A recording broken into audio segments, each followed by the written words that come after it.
Hello, everybody, and welcome back to the Glory Glory Man United podcast. I'm your host, Kyle Quinn, and joining me today is Chris Nugent. How's it going, Chris? Not so bad, Kang. Not so bad. Glad to be on as always, mate. Yeah, it's great to be here. Lots to talk about. Always lots happening in the world of Manchester United, even when there's no games. So today we're going to talk about David De Gea's departure. Um, the likely transfer of André Onana coming to Manchester United, and a few other things, including some news today in the papers about Harry Maguire, and a few other topical things. So, first of all, we're going to discuss the departure of De Gea, which the news was made official yesterday. I think we kind of expected this. Um, but De Gea started saying his goodbyes on social media, and then United officially confirmed it a few minutes later. And I have to say, this kind of hit me a bit harder than I thought it would. Almost getting a wee bit emotional. It's been like not gonna. There's gonna be no fake tears or anything like that. You know, there's some people on social media that were doing that, but I'm not gonna go that far. Like, but yeah. He's been a long servant to Manchester United for 12 seasons.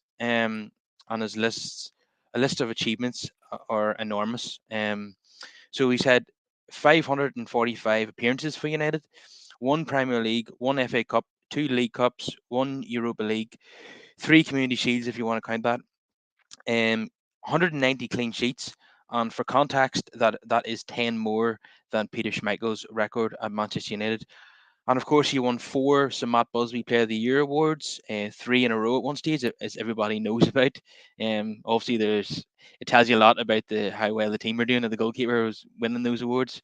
But that being said, yeah, De Gea was a wonderful player for the club. I think he was also in the FIFA Pro team of the world team of the year in 2018 as well. So obviously he was at one stage he was recognized as the best goalkeeper on the planet. Um, so we knew it was coming because all the top teams now have goalkeepers who are great with their feet, and De Gea was given an opportunity for one season. It didn't work out, and then we all know he's been a wonderful shot stopper, and more errors were starting to creep in this season than before.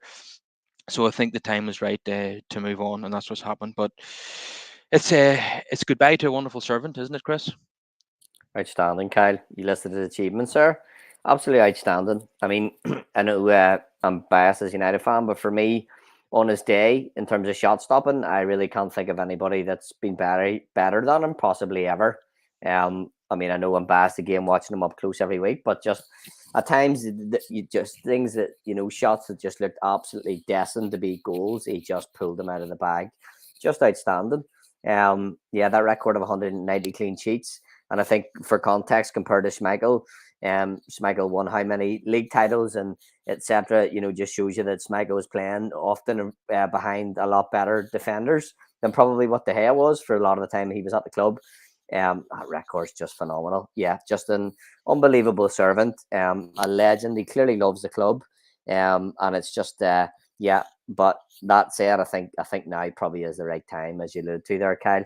I think Ten Hag wants the guys in nets to be able to play better with their feet, and that's clearly just not the his game. And his strengths were his shot stopping, but since that kind of looked like it was wavering a wee bit, I can see why he wanted to go for the change. But yeah, club legend. I think nobody can ever take that away from him, really. Yeah, yes, he has 10 more clean sheets than Peter Schmeichel, but Peter Schmeichel had four less seasons at Manchester United. But that being said, Schmeichel had four better defenses in front of him, as you all know. Schmeichel played in one of the most successful years in the club's history. Whereas De Gea, what can you say? He was most of De Gea's time at the club was during the Ed Woodward era, so say no more. Exactly. Exactly. Yep. You're right. I think that just kind of balances it all out. Yep, 100%. um, like obviously a lot of the his current teammates have had their say on social media as well. Not going to go through all of those, but the standout one was from Bruno Fernandes, who said, "You deserve to say goodbye at the stadium with all the fans cheering you for all the beautiful memories. You made history at the club, and your name will not be forgotten, and no one can take that away from you. Yeah, and that's what I've been clamoring for on social media as well. I think it's unlikely this summer, but maybe next summer, I think De Gea should have a testimonial at Old Trafford. What do you think, Chris? I think it's well deserved, Kyle. I think it's more than well deserved. Yep, I would hope that they would do something for him. Like I say, a club servant for 12 years, gave his heart and soul. I think it's no less than what he deserves. But it's a shame and interesting, that like others at Manchester United, sometimes people seem to leave on not so good circumstances often, and that has been the case for De Gea. But yeah, I would love to see him get a testimonial. I think he deserves it. I truly think he does. Yeah, this has been very poorly handled. We've seen this before in the past with other players like Rio and Van Persie, and even managers like Mourinho and Van Gaal. Um, yeah, he was offered a reduced wage packet, which he accepted, and then he took that off the table and offered him a further reduced package. I mean, that's just horrendous, isn't it?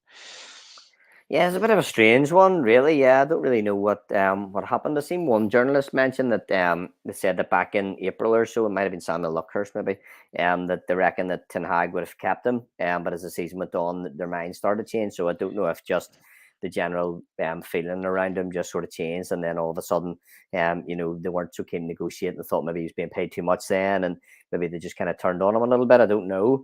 But yeah, I mean, from his perspective. I mean, I'm sure he knows at the end of the season wasn't great at times, but still, probably given the credit that he built up in the bank, he maybe expected slightly more respect. So I can understand how he probably feels like he hasn't been treated overly well. But yeah, it's a bit of a messy one, really. Yeah, and there's been a fan theory online that this has got something to do with not shaking Avram Glazer's hand after the Carabao Cup final. Um, Now everybody's seen the images on social media of De Gea in the tunnel. He's shaking hands with Fergie, David Gill, and a few others. I think Avram Glazer puts out his hand, and De Gea leaves him hanging. So a few people have thought that Glazer was getting his own back on De Gea. That seems a bit far-fetched to me. If Ten Hag was desperate to keep him, I think he'd still be here. And clear. So even if the owner wanted to, or someone on the board wanted to get rid of a player, I don't think he'd go if the manager was desperate to keep him. But I'm sure the way things have turned out, Glazer was happy to get rid of him. But not that we value anything that Avram Glazer has to say or think. Fair play to De Gea for not shaking his hand. I Yeah. think every fan in the world would have been behind him at that point and saying, "Good on you." They'd love to have done the same. No, I find it hard to believe. Like you say, Kyle, I don't think that would have really made a big difference. Yeah, I mean, he might not even he might have just overlooked it or something. I mean, I think if Ten Hag wanted him there, I think he would still be there. I think it really comes down to football, and I think some of it does come down to his wages as well. Like you said, I don't think that's not a thing.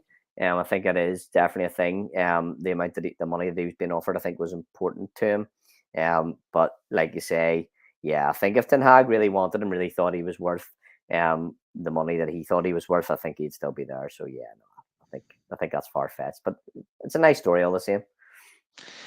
Yeah, yeah. Let's just believe that it's true, and that will make De Gea a martyr now. That he's been kicked out by Glazer, and he can come back a hero, when he has his testimonial.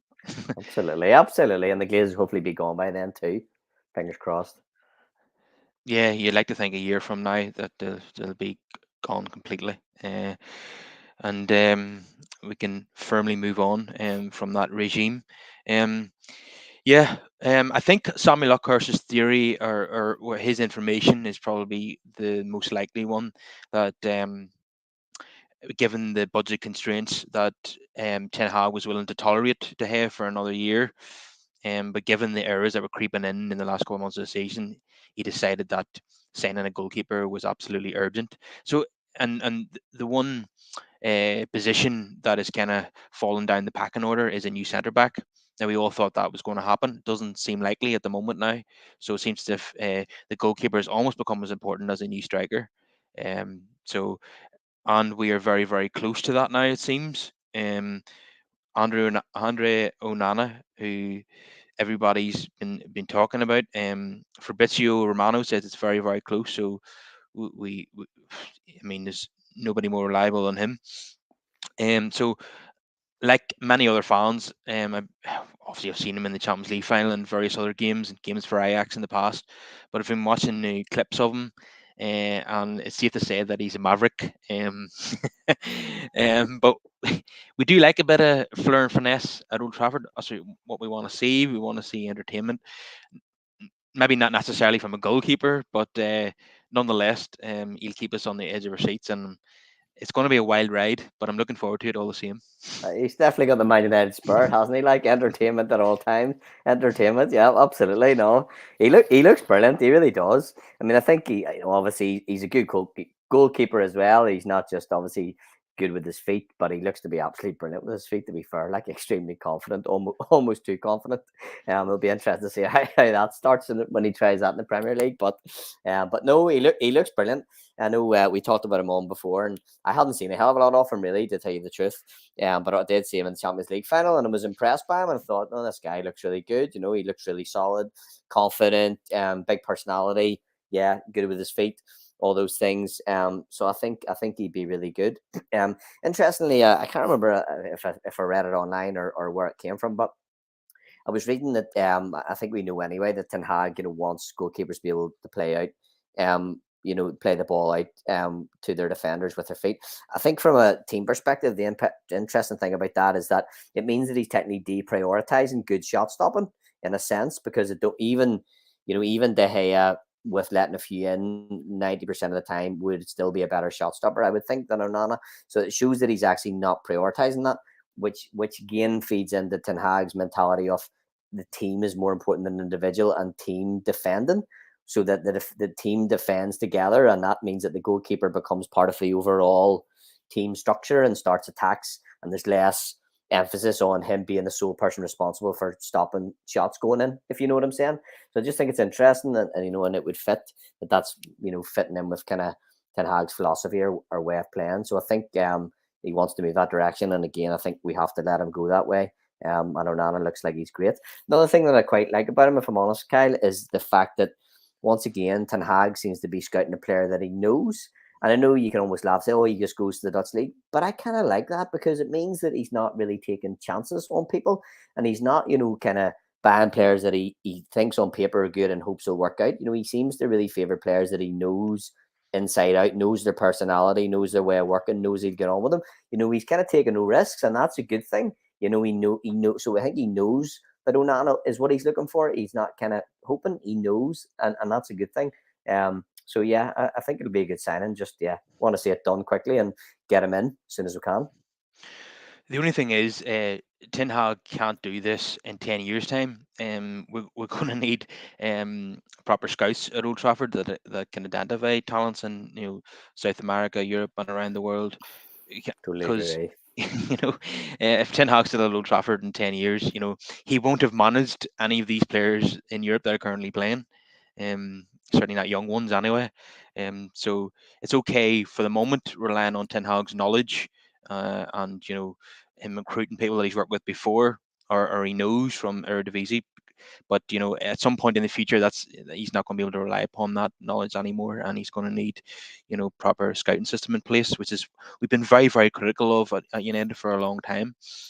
Look at even the example of Brighton bringing in Moise Caicedo from Ecuador, someone that we could have brought in for 4 million, and now Brighton are going to sell him 2.5 years later for £80 million, and we could have done that deal. Really good point, Kyle. I think that's an excellent point. Yeah, I totally agree with you. It's great that Ten Hag's doing this, and it gives me more trust in him. But it actually exposes more how bad our scouting department must be. The fact that you say that we're relying on Ten Hag himself to be scouting the players, and I understand. The manager has to have a massive hand in that, because he's the one going to work with him. But you're right. It kind of doesn't reflect too well on United's scouting department. But as you say, you're right. It hasn't looked good for a number of years now. And I mean, I don't know what that's down to. We talked about various players over the years that it seemed were being signed against the manager's wishes by, at the time, it looked like Ed Woodward.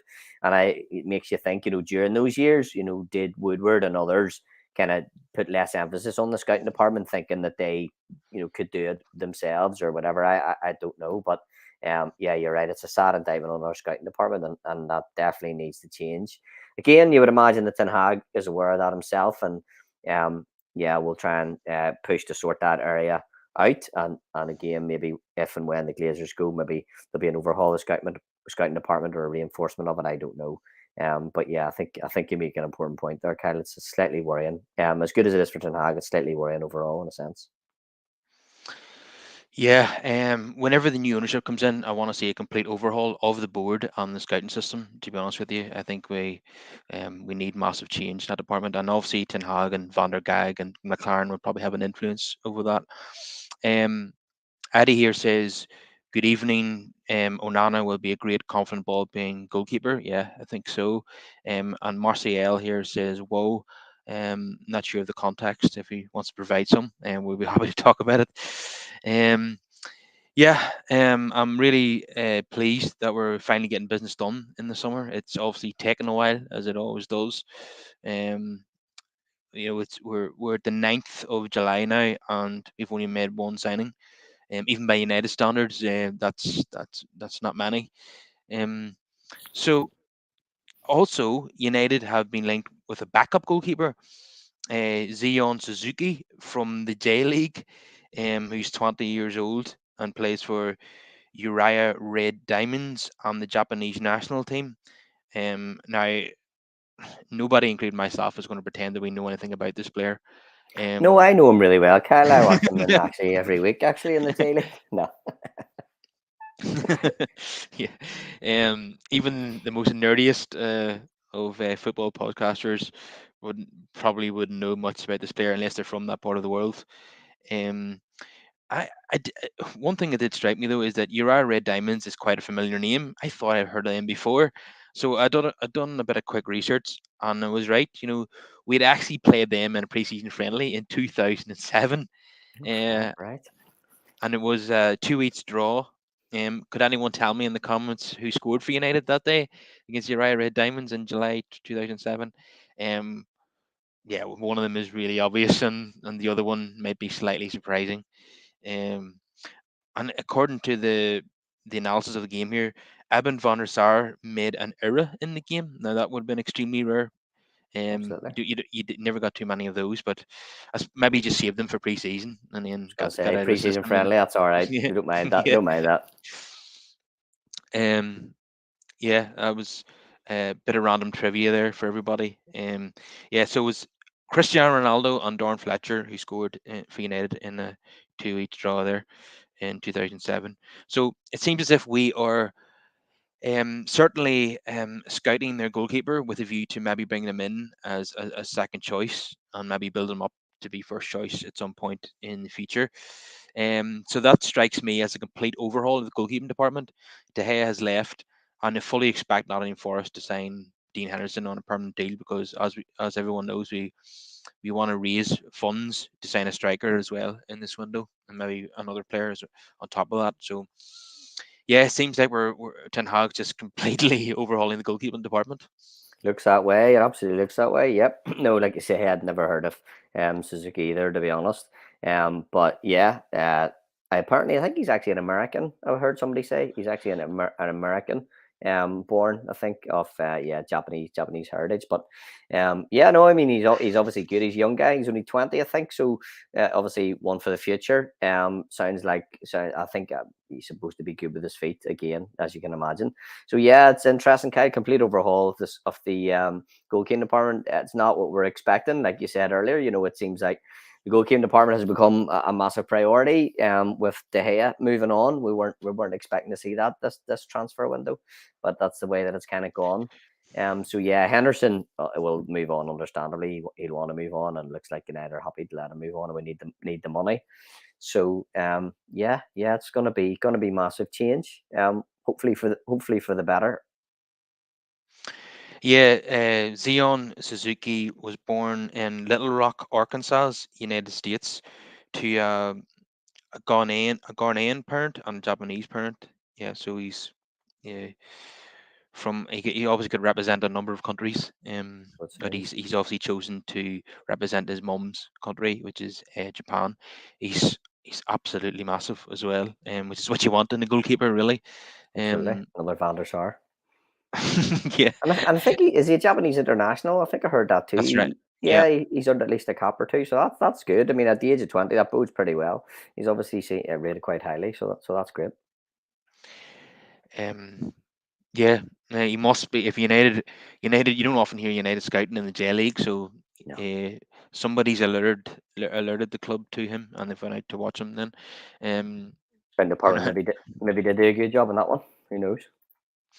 I know Ange Postecoglou, the Spurs manager, has great knowledge of the J League from working there, and brought a lot of players over to Celtic, and they turned out to be smashers. So maybe United should certainly explore that market a bit more. You Absolutely, know, absolutely. No reason why not. Yep, 100%. so um, it's likely that the striker target will be Rasmus Højlund or Hodgland. Uh, Whenever the player comes in and does his MUTV interview, we'll find out how you actually pronounce that correctly, because I've heard so many different pronunciations of his name in the last few weeks. No, I Um, don't think anybody really knows how to pronounce it just yet. Yeah. um, yeah, so it seems like Ten Hag, because like there's a shortage of top class strikers in their prime who are available at the moment, and the ones who are just we're being priced out of it completely. Over 100 million for Kane, who's 30 and out of contract next June, and then Victor Osimhen being quoted at 150 million euros by Napoli for that one. That would be a complete budget buster. So Ten Hag is not going near that one at the moment. So what he's going to do is look for potential. Um, and out of all the young strikers in Europe, the one he favours the most seems to be Rasmus Højlund. So um, he's got a fairly moderate record for Atalanta. But we have to take into account that he's quite young, although he does have 6-6 for Denmark, which has obviously attracted a number of suitors. So I fully expect United to get this done as well. I think because we're not really been linked with anyone else at the moment. It seems like in terms of the goalkeeper and the striker, we've kind of settled on two players, and we're going to get probably going to get those deals done. And it's also worth mentioning that and this speculation came from like a Atalanta fan account originally, and then it was confirmed by Samuel Luckhurst that United are going to offer Mason Greenwood to Atalanta as a sweetener on loan for a season.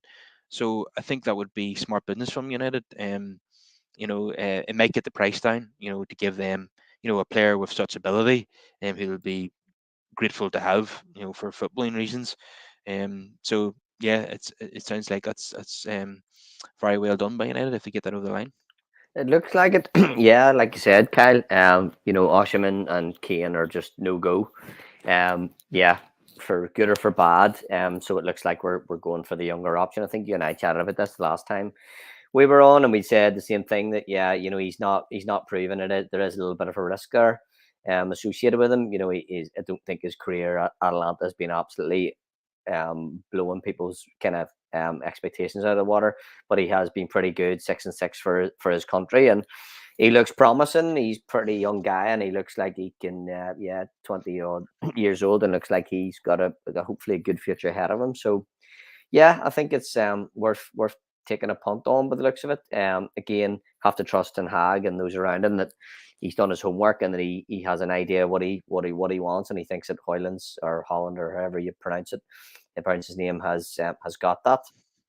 So yeah, hopefully we can get the deal done, and hopefully yeah it does work out. Yeah, it is kind of an interesting choice. And again, not somebody that I knew very much about really until United were linked with him. I don't know if he was on your radar before or not. I certainly heard of him, about 6 months ago was probably the first time I'd heard of him. Because there was reports that United were scouting him and tracking him on a regular basis. So I started to kind of pay more attention to him. Yeah, he seems obviously he's still a bit rough around the edges. But he certainly seems as if he's got a high ceiling. and I'd welcome that. In the past, like me and you have talked about many times, we signed players who at that age that had great potential and turned out to be brilliant signings. So hopefully this is another one. He's 6'3", but he's quick as well. And he's good at holding the ball up. He's great touch, and he gets into great positions. And his finishing does look good. So if I'm not expecting him to score 30 goals this season or anything, but if he if he manages to get 20, that would be a great start. I mean, we do create bucket loads of chances. We just didn't have the number 9 last season to put them away. So I fully expect him to be a massive improvement on Veghorst and Martial. You told me, Kyle Veghorst was absolutely lethal in front of goal, was he not? I actually was. I didn't know much about Veghorst, but I was listening to somebody talking about maybe another podcast earlier on today or yesterday, and they were saying that even Veghorst, I think, in where did he come from? Where did we get him from? Besiktas or Yeah, or maybe there, or maybe previously that he was in that he looked quite. Maybe it was the Bundesliga even that he was quite prolific in front of goal, which I found absolutely unbelievable given how he looked for Manchester United. Who did he play yeah, for in the Bundesliga? Wolfsburg. He had a goal record of 1 and 2 for Wolfsburg. Madness, isn't Okay, the ball must have just bounced off him quite a lot and just went in the back it? of the net. I'm being harsh. I'm being harsh. I know I am. But yeah, yeah. I mean, yeah. I think he's bound to be. He's hopefully an upgrade on that. No, he does look very good. Yeah. I didn't really comment on your Mason Greenwood comment there, but I think that's an interesting scenario. Not going into too much detail. But yeah, it'd be interesting to see how that pans out. I was reading some stories that were saying that there's been quite a push in Italian football the last couple of years to kind of be very aware of what of their image and what the Serie A stands for and things. And I think actually uh, promoting or condemning, kind of violence against women, particularly, and against, I think, domestic abuse is they've actually put a lot of work into that. So it'll be interesting just to see how Greenwood kind of lands over there if that happens. But yeah, but I mean, coming back to football, yeah, like I say, Højlund does seem to be. It seems like he's got a lot of promise. So I'm hoping that he works out for us. Yeah, I think there'll be a backlash no matter where Greenwood ends up. I think. From a purely selfish point of view, I would like to see him go to Saudi Arabia because I think they'll give us a decent fee for him, and for himself, he'd be able to earn a lot of money, and he'd be able to play with a lot of really good players as things are turning out at the moment. True, true. A lot of big names are going out there, and a lot of even players in their prime are going out there. So um, it could end up being a very strong league. And like I said to you off air, I think that Saudi Arabian teams could end up in the Champions League in 4 or 5 years. That wouldn't surprise me one bit. Yeah, potentially. Yeah, I mean, it has surprised me the quality that's going out there at the minute. Yeah, it's definitely quite strong. And Steven Gerrard, I think, going out there recently to manage and stuff as well shows that the quality they're getting in coaches too. So yeah, you're right. I mean, it could be a good move for him. And yeah, I wouldn't be surprised if yeah, given the way things are going, that there might be Saudi Arabian teams, or sorry, yeah, coming into the Champions League in a number of years. I don't know, but there's certainly probably potential for that. Yeah, I think it would probably be a good move for him.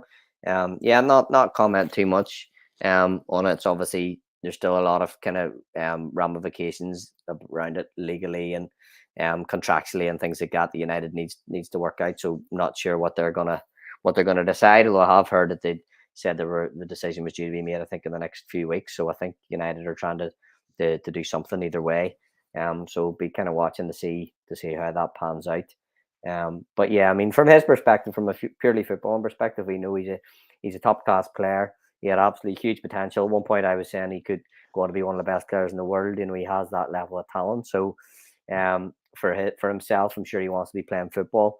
And he's got the ability to be very good for wherever he goes. So, yeah, interesting to see how that pans out. Yeah, I don't think United want to give away someone who a year and a half ago was worth £100 million. Yeah. He's from a purely footballing point of view, he's worth a lot of money. So if when he goes out on, he's only going to go out on loan this summer, and then they'll make a decision after that. But I have to pick up on something you said there.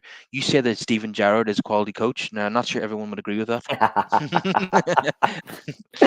I don't even agree with myself actually, but just from sorry, he's a big name coach, shall we say? Yeah, whatever that means. Sorry, Kyle, could you edit that out actually, or is it too late now? We're live? I guess it's too late. Yeah, it's live. Yeah, it's No, too I'm late. sorry. Once Apologies, it's out there, apologies, it's out there. apologies. So I wanted to pick up on a story in the Sun by about Harry Maguire this morning. And they reckon this week Harry Maguire will be given the news from Ten Hag that he will be officially stripped of the captaincy. We fully expect the armband to go to Bruno Fernandes. I suppose the only real debate that is left is who becomes the vice captain. When now, not that Bruno is unavailable that often, but let's say he's suspended or he's been rested for one game, which he hates.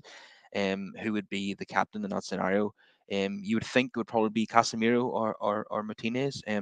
So first of all, Chris, what is your thoughts on Harry Maguire being stripped of the captaincy, and who would you like to see become vice captain? So yeah, I think we talked about this previously, Kyle, and yeah, I think I've heard stories that Maguire is a good captain behind the scenes in terms of organizing things, making sure players do their duty with fans and things like that, and making sure they do their charity work and all the other important things that professional footballers are expected to do beyond playing football. So fair enough, yeah, you got to give him respect for that, but I think it's been kind of long overdue. He's not in Ten Hag's plans as the captain, or sorry, not in Ten Hag's plans as a starter in the team. And you need your captain to be the starter in the team. Your captain really should kind of be your first name in the team sheet in many ways, and that's not Harry Maguire for the last while, and I don't think that's going to be in the future. So yeah, I'm completely in favour of the captaincy being moved to somebody else, and Bruno Fernandes does seem to me like the most natural person to take that on. Casemiro, I think, is fair for number two. The fan in me and my heart sometimes would say that I kind of like both the captain and the vice captain to be people who have the club, running through them and have been there a while and all that. But I have to say, Casemiro has had such an impact since he came to the club, and the experience and stuff that he has, in many ways elevates him above the fact that he's been at the club only for about a year or so. So I think I'd be pretty happy with Casemiro as the vice captain. I can't really think of anybody else yet. Potentially, Martinez once again. He falls into a similar kind of camp. He's not been at the club that long, and he's got good experience, World Cup winner, etc. too. But Casemiro, given what he's done in the past, it's hard to kind of look past them really in many ways. So yeah, I think that's probably fair. And for me, Fernandez, from the moment he arrived at United, looked like a leader. We said that from day one. He's got the personality, albeit he can be a bit Marmite for some people. But I mean, he's strong, he's confident. Yeah, he's really passionate. So I mean, I think he's tailor-made captain material, really. So yeah, I find it hard to disagree with Fernandez and Casemiro. Yeah, I would like to see that. Somebody earlier said on social media that because Casemiro doesn't speak much English, that the vice captaincy should go to Ericsson. Um, he- as much as I like Ericsson as a player, he never really strike me as someone who's captain material. I think he's a bit of a quiet individual, not very imposing, or vocal. I would have thought. What's your thoughts on it, Chris? Yeah, I can see that. I can see that point 100%. Kyle, yeah, he does seem quite quiet, and that's not necessarily always a bad thing either. There's nothing wrong with that in a sense. It's not to say that he isn't strong-willed and isn't a leader. I think he certainly is. I don't think he's a shrinking violet by any means. He's maybe just not as aggressive and in your face as some other players. I guess the other thing with Ericsson is that, as we know at the minute, he doesn't always tend to complete 90 minutes, and often he's getting substituted before the end of games. And um, he himself is probably in the later stages of some games likely to not be on the pitch. So then that brings in, if Fernandez is injured or whatever, and Ericsson's captain, and then Ericsson, doesn't complete the match, then who then becomes the captain after that on the pitch? So it probably gets a bit messy. So yeah, from that perspective, I think it probably makes sense to be Casemiro, perhaps. But I mean, I can see the logic for Ericsson too. He's a senior player. He's got a lot of experience. He's been around the block, and he seems like a very personable sort of a guy who I'm sure people would listen to. So yeah, I can see the logic of that one. But yeah, I think for me, probably Casemiro might be a better fit. Yeah, I think when you look at Casemiro, the way he plays, he's just got captain written all over him. Really, if Bruno hadn't been at the club longer than him, I would be happy enough for him to be the club captain. But um, There's maybe an so argument actually, Kai, for Varane is another player that potentially could be vice captain maybe. Varane potentially, obviously a very experienced player, senior player, similar to Casemiro, won a lot. So there's maybe an argument for him too, I suppose. yeah, I think the only thing that counts against him is that his injury record. He misses chunks of the season with injuries. Um, you could probably guarantee that he'll be out for 4 different spells with during the course of the season. Yeah, Um, yeah, that's a bit unfortunate. Hopefully not, but that's the way things have been going in the last couple of years. I think he was available more last season than he was in his first season, so that's a positive. So hopefully he can increase on that this year. Um, yeah, but other than that, yeah, centre back is especially someone who's won as much as him is perfect for to be captain. absolutely. Um, yeah, and I love the way that whenever we win big games, Varane does celebrates with the crowd with all the fist pumping. Um, so yeah, he's definitely uh, bought into the club, and he's very proud to play for Manchester United. Varane, you know, you couldn't have a better CV as a player when you look at your list of clubs you played for, and it says Real Madrid and Manchester United. It doesn't get any better than that, does It's not bad. It's it? pretty much, yeah. It's pretty. You got to be pretty decent to be playing for both those clubs. In fairness, like Nick say, what he's won as well at Real Madrid has just been nothing short of incredible. So, yeah, no, I'm a big fan of Varane. But you're right, Kyle. Yeah, his injury record hasn't been amazing. So hopefully he can improve on that. Yeah, he's just a great player. So I just wanted to mention Edwin van der Sar, who on news broke on Friday that when he was on holiday in Croatia, he suffered a brain hemorrhage and was airlifted to hospital, and was said to be in a stable condition. We haven't heard any further updates on that, but we hope and pray that one of our best goalkeepers of all time pulls through, and it's obviously very serious what happened. Alex Ferguson obviously suffered something very similar about 5 years ago, so he survived. So hopefully Edmund does too. Hope so. Yeah, yeah. Good luck to him, and yeah, thoughts with him and his family. Like, hope he pulls through. His right, Kyle. Yeah, he's younger than Ferguson was, obviously, and hopefully that'll go in his favor too. That he's got the strength to pull through. But yeah, it's not nice and obviously extremely unexpected. So it's not been good news. But yeah, hopefully things improve and the guy pulls through and yeah, he comes back and makes a full recovery. But yeah, it's not nice. Yeah, a lot of us have been talking for years that we wanted him in the boardroom at Old Trafford, either as director of football or CEO. And I've been saying even in recent weeks that it would be a coup for the new owners to appoint him in one of those positions, because it'd be not only does he have the qualifications and the experience to do those roles, but he's also you know a goalkeeper who's won everything with Manchester United. So it would seem like an open net for new owners to appoint him in that role. So hopefully he gets better and he's able to take on that role if he's offered it. Would love to see him. Absolutely love to see him in the role. I think people have felt that for a number of years now. As you're saying, Kyle, we've admired the job that he's done at Ajax and that, and just thinking, God, he'd just be tailor made to come in and do the same kind of work at United, and obviously being a United club legend as well as an Ajax legend and a Dutch legend. Yeah, you just love to see somebody like that coming in, having the credentials, and also being a fan favorite. With what his history with the club in the past.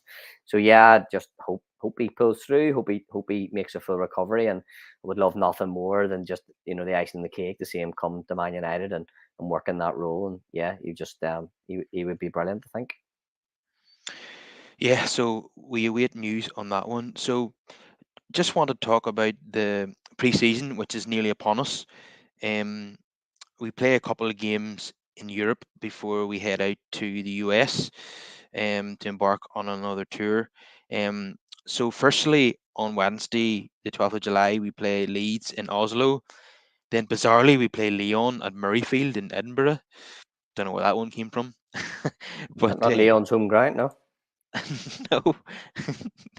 And then in the US, we play Arsenal at the MetLife Stadium.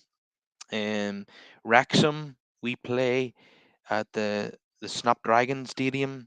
Um, then Real Madrid at the NRG. Dortmund, I think it's in Las Vegas. And then we come home again and we play Lawns at Old Trafford. That is the boyhood team of Varane, who he started his career with before he went to Real Madrid. So he'd be very excited about that one. And on the same weekend, United play Athletic Bilbao in Dublin. And obviously, a lot of people we know will probably be going to that game. Um, so just like last season, we'll be playing on a Saturday and a Sunday in the same weekend. Ten Hag seems to like doing this for some reason. So imagine the two different squads will participate in these games. I don't know why. There must be a reason why Ten Hag likes doing this. Mm. And then after that, our season will begin against Wolves. So lots of exciting fixtures there. Some unusual ones, not least playing a match in Murrayfield against Leon, and playing Wrexham in America. I think it's in California.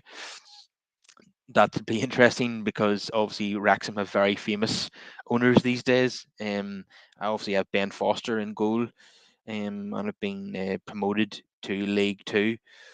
So I would expect United probably to field, some young players in that game, and give them some game time, like Ahmad and Palestri and a few others. Um, yeah, so it's very unusual playing something like Wrexham in America, but I think we're going to see a lot more of Wrexham given their success and who their owners are. Looks that way, yeah. They have a documentary out as well. Don't know if you've seen any of it. I watched a wee bit of it just out of interest. Yeah, they seem that they've done a good job. Obviously, Rob McElhenney and Ryan Reynolds, they've obviously got that star power, and they're able to put financial resources and also kind of attract people that probably other owners wouldn't be able to simply by virtue of who they are and their celebrities and things like that. So, yeah, they've pushed Wrexham on a really strong trajectory, and they just seem to be climbing. And I mean, who knows? I wouldn't be surprised if their ultimate goal is to eventually get them into the Premier League. Who knows? Way down the line, that probably what they're thinking in their minds. Who knows? But they're certainly moving upwards from where they came from. Just on your point about who we might actually play in that game, I noticed that looking at the dates of the fixtures, similar to the Lons and the Bilbao games, those the games against Wrexham and then Real Madrid are actually a day apart by the looks of it. So you're right, kind of not going to be able to play the full strength squad in both games. So it is likely that we're going to play a slightly maybe younger, more inexperienced team in one of them. And given that the next game's against Real Madrid, you would imagine it's the Wrexham game that we're going to play Mhm. the young players in rather the other way around. So yeah, I think you're on the money with that one. Yeah, it sounds pretty likely. Yeah. So yeah, lots of great games. Yeah, a lot nice. It's always nice to see the preseason coming in the summer, and as you said, Kyle, our transfer business hasn't been exactly rapid. We always love to see the new players playing in these games, so it's a shame that we don't have too many of those at the minute. But you never know. Come next week, maybe we'll have a few more. Looking forward to seeing Mason Mount. Though I have to say, I'm really excited about Mason Mount. I kind of always admired him a wee bit. I thought he was a really good player on the ball. Really worked hard. I talked about it before. See why Ten Hag likes him. Even looking at some of his, I know it's only a highlights video, but watching some of his highlights just since we signed him, some of the goals he scored as well for Chelsea, absolutely top drawer, pure quality. Any striker would be proud of some of those goals, and his assist record has been pretty outstanding too. So I'm actually really excited to see him play. So at the very least, we'll get to see him hopefully in that first game against Leeds, and if we're lucky enough to have maybe another couple of deals over the line, maybe Onana and Højlund, at some point in pre-season, yeah, can't wait to see them guys in action. So, yeah, looking forward to it. Can't wait for it to get started. Yeah, I think it's highly likely that Onana will be on the plane to the US possibly Højlund, but that I'm not as certain about that one. Um, Mickey here says that surely Mason Mount can't be any worse than Jadon Sancho. No, I wouldn't have thought so. I think we Can't also be. have to take into account that Mason Mount is a Ten Hag signing. Sancho is not. Um, and we've noticed this season, like Samuel Luckhurst was reporting that um, Ten Hag is starting to lose a wee bit of patience with Sancho. That has kind of spilled over into games as well. The FA Cup final was another example of it, where you could clearly see that Ten Hag was giving Sancho a bollocking, to put it that way, and was getting extremely exasperated on the sidelines with him. And so have I in certain games where he looks as if he's not even trying, or he's Yeah. given up. Um, I 100%, and that's the one thing a manager Ten Hag just will not accept, and nor should any Manchester United manager accept. You can accept sometimes people don't always perform at their best, but lack of effort is pretty much unforgivable. And that's one thing that I have to say I cannot see it happening with Mason Mount. If he's nothing else, he looks like he gives 100% in every game and he runs his socks off. So I can see why Ten Hag likes him, and yeah, there's I don't think we're in any danger of seeing that. I don't know if you read recently, Kyle. I'm sure you did. To talk about the four players that are allegedly on United's exit list, the imminent exit list, and Sancho seems to now be named as one of those players. That kind of surprised me a little bit because he is always a player that I thought he's got good quality if he's got the right attitude and he's fit enough, etc. So he was somebody I thought that would have got maybe a wee bit more time, but as you say, maybe Ten Hag has already just got to the end of the line with him and said, no, I can't trust this guy anymore, or I just don't think he's ever going to be my kind of player. Which is a shame. I really liked him, I really did, but yeah, he hasn't fulfilled his potential, and yeah, I don't. It just doesn't look like maybe it's not going to work out for him at United, which is it's not what we hoped. I really still hope that he would turn it around, but yeah, if Ten Hag decides he's not going to, then that's it. Have to just respect that decision and hope he does well elsewhere. Yeah, I think if an acceptable offer comes in, Ten Hag might let him go because we need to raise cash, to buy more players this summer. Because I think Onana, if he comes in, that's the budget spent, and anything after that requires sales. Um, so if offers come in for the likes of Fred, McTominay, Maguire, Sancho, Henderson, Martial, then we'd have to look at those. It'd probably be somewhere in the region of 45 to 50 million pounds for us to consider selling Sancho. I don't think they'd let him go for a very moderate fee. Um, Someone like Spurs, might take a punt on him. Uh, don't get me wrong, he has his moments, but he just like he'll have a game where he'll score a brilliant goal, and in the next game he look like he's not even interested. And this is a common theme. So that's just not enough at Manchester United. There has to be consistency, and he hasn't provided that yet. And he's had 2 seasons now. Um, yeah, and he's not a signing of the current manager. So if he's not impressing that new manager, then kind of the writing's on the wall, isn't it? Yeah, no, that's Mm. it exactly. He wasn't as signing, and he came with massive potential. Like I say, he's a bit like Martial. It's a microcosm of Martial in some ways. Lots of ability. You can see that there's a player there. You can see that player is absolutely top quality when he's on form, but just doesn't have enough impact in games. Doesn't look like he's aggressive enough. Doesn't look like he wants the impact of games enough. Almost just if he's feeling up for it that day, he'll be really good, and then the rest of the time maybe not so much. And you just that lack of consistency is never really going to suit a club like Manchester United, or any club that has ambitions of winning things. Because as you know, Kyle, a season is an absolute marathon. Roy Keane used to always talk about that. That winning leagues and titles it's an absolute marathon. It's not about being good or having ability on a day. It's about keeping those levels up for an incredible amount of time, and that's Sancho just doesn't seem to be doing that. So again, Ten Hag, knows these things as well, obviously, and he'd be looking, probably thinking the same thing, thinking this guy doing it every few games is just it's just not what I need. I need somebody who's going to be on it every week, 110%. And Sancho just doesn't look to be that player. So who knows? Maybe it's a wake up call. Maybe it'll be the last chance saloon. But it's looking likely that if there's a good offer comes in, he'll be out the door. Yeah. Uh, a player who Ten Hag definitely is a fan of, who he inherited, is Alejandro Garnacho. And you're gonna laugh. I, you just have to take one look at his social media to see that he's very much embracing the the fashion modeling, the celebrity culture. Hold Sorry, um, sorry, sorry. he's starting to look like a bit of a David Beckham. He's extremely self confident. I'm sure he looks like he has a big ego. Um, Now last season, I mean, the cup final's a prime example of him coming on as a sub and after 62 minutes, and that was a common theme last season. I don't think he'd be willing to put up with that for too many seasons. He'll want to be, a permanent member of the starting 11. Now, the issue is that he plays in the same position as Rashford, so he would have to be immense in any chance that he gets to force his way into the team in that position.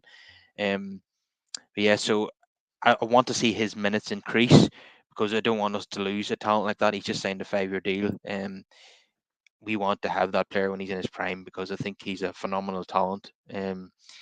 But yeah, I'm just laughing at you know, the David Beckham in him, which seems to be obvious on social media.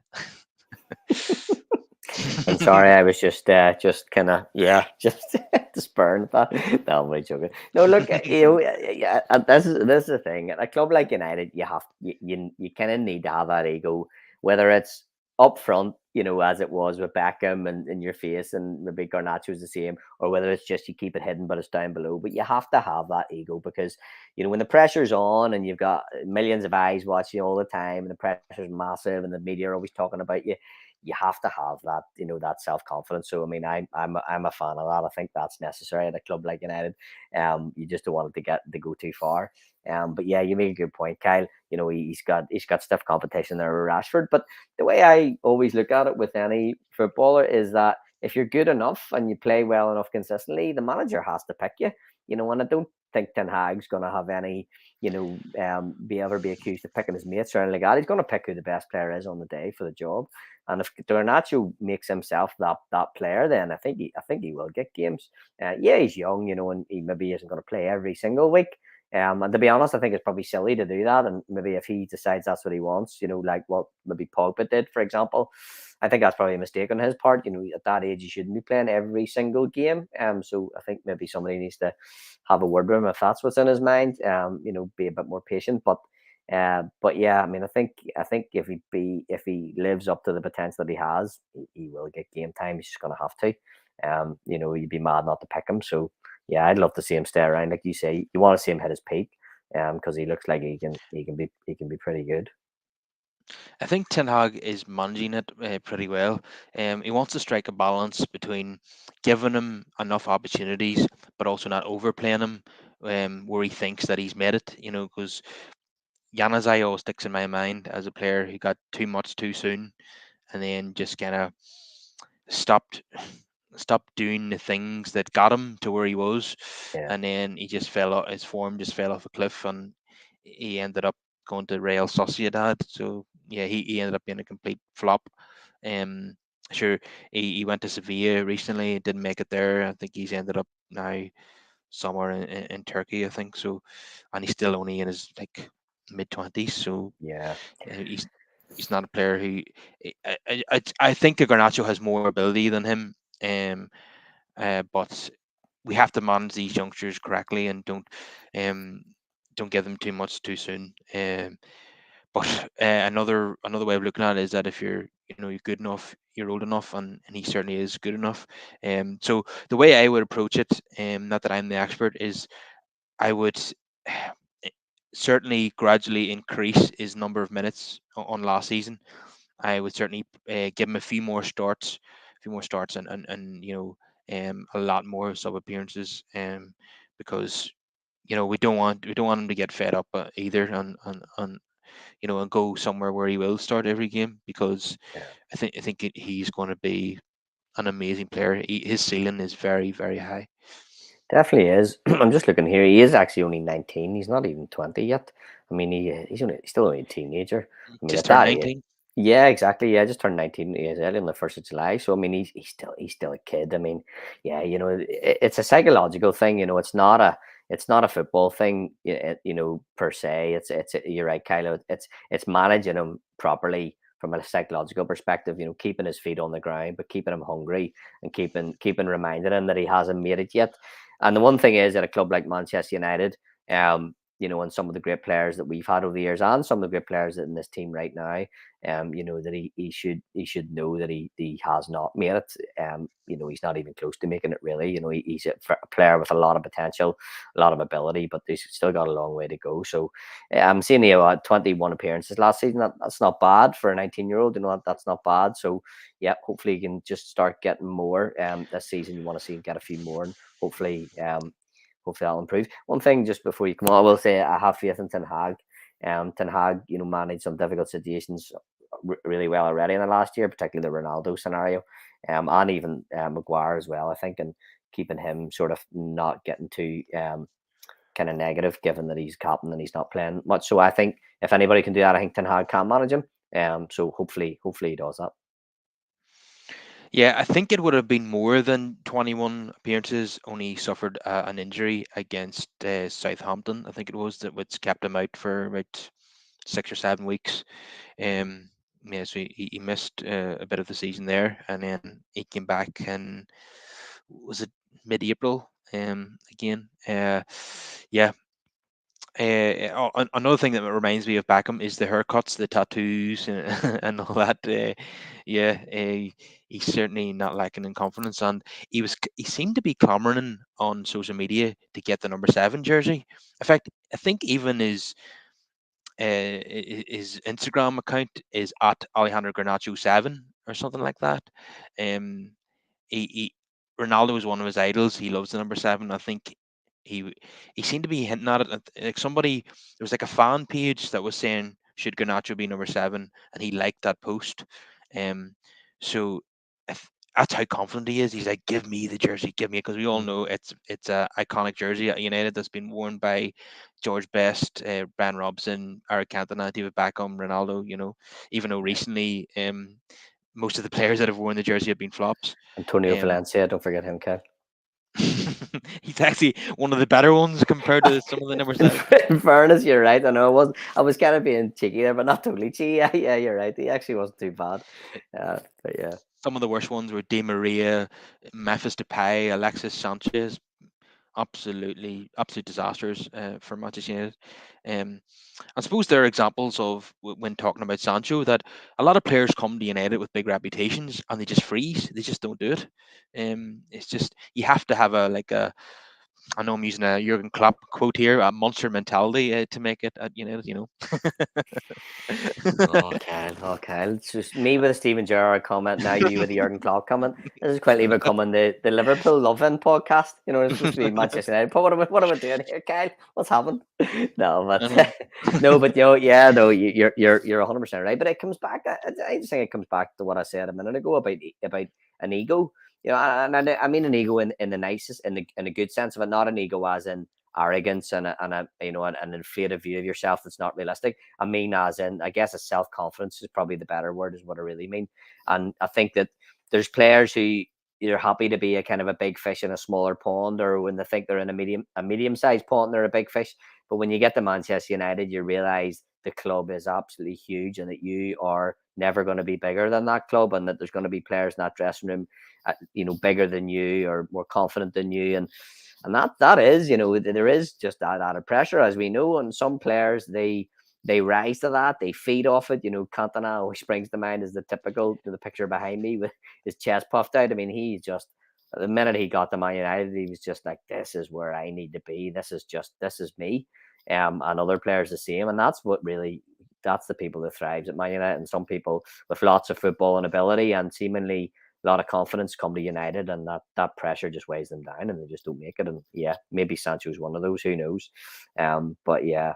So we definitely need characters like that, as Keane himself always talks about characters, and I guess that's what he's alluding to. Yeah, definitely. It seems as if we're increasing the number of characters, the number of leaders, the number of mavericks, and that's what every great United team had.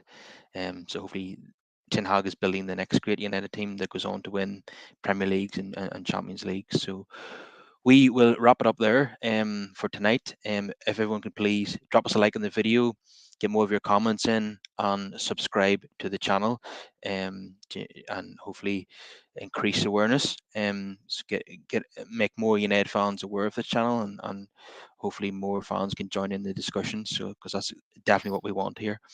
So it's been a pleasure. You too, Go Kai. I ahead. just want to put a quick disclaimer and just say I promise we don't big up Liverpool players or managers on a weekly basis on the podcast. Please don't worry about that.